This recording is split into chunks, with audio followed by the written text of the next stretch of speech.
Hi guys, welcome back to this channel. On today's video, I'm going to show you how to make a signature in Gmail. So a signature is an identity where you put it at the bottom of your mail.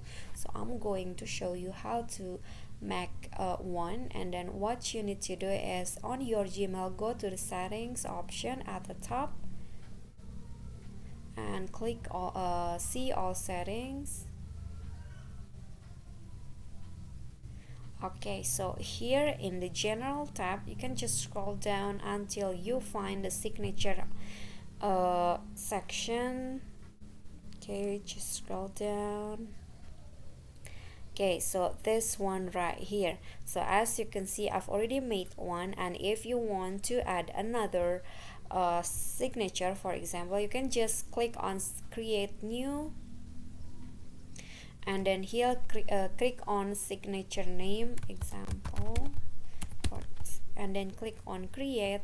And the next step is you can just type in your signature here, for example like this.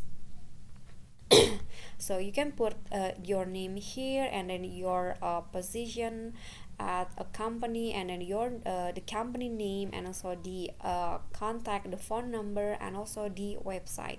So you can also make this to make the link clickable by click on the link option.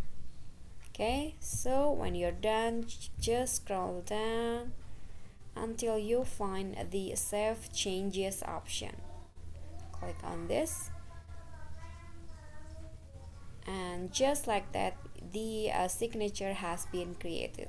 Okay, so that's all from me. If you got any question, feel free to drop it in a comment, and if you think this video is helpful, don't forget to click like and also subscribe for more contents. I'll see you all in the next video. Bye bye.